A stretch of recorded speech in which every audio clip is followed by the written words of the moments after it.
Shahu stadium इथं सुरू असलेल्या Shahu Chhatrapati KSA football league स्पर्धेत फुटबॉल प्रेमींना दमदार सामने पाहायला मिळाले। आजच्या पहिल्या सामन्यात सुभाषनगर FC आणि पाटाकडील तालीम मंडळानं प्रतिस्पर्ध्यांवर मात करत विजय मिळवला। स्पर्धेतील प्रत्येक संघाचा सराव आणि तयारी हे यंदाच्या लीगचं विशेष आकर्षण ठरतंय। आज दुपारी खेळल्या गेलेल्या सुभाषनगर FC आणि संधामठ फुटबॉल क्लबच्या सामन्यात आक्रमक चढाया पाहायला मिळाल्या। 13व्या मिनिटाला आर्यन शिंदेनं सुभाषनगरसाठी पहिला मैदानी गोल केला। त्यानंतर 64व्या मिनिटाला कोटिकलनं आणखी एक गोल करत आघाडी बळकट केली। सामन्याचा निकाल निश्चित झाला असं वाटत असतानाच संधामठच्या कपिल शिंदेनं गोलची परतफेड केली। सुभाषनगरच्या यश चव्हाण आणि प्रकाश संगपाळ यांनी सुरेख खेळ दाखवला, तर संधामठच्या विक्रम शिंदे, मसुदा मुल्ला आणि श्रावण शिंदे यांनी समतोल साधण्याचा आटोकाट प्रयत्न केला। अखेर सुभाषनगर FCनं 2-1 अशा गोल फरकानं सामना जिंकला।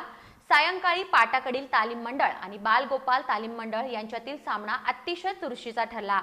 पहिल्याच मिनिटापासून दोन्ही संघांनी जोरदार हल्ले चढवले। 47व्या मिनिटाला बालगोपाल तालीम मंडळाच्या गोलकीपर माजिद अहमदनं प्रथमेश हेरेकरला धोकादायकरित्या अडवल्यानं पेनल्टी देण्यात आली। या संधीचा फायदा घेत अरबाज पेंढारीनं अचूक गोल करत पाटाकडील तालीम मंडळाला निर्णायक आघाडी मिळवून दिली।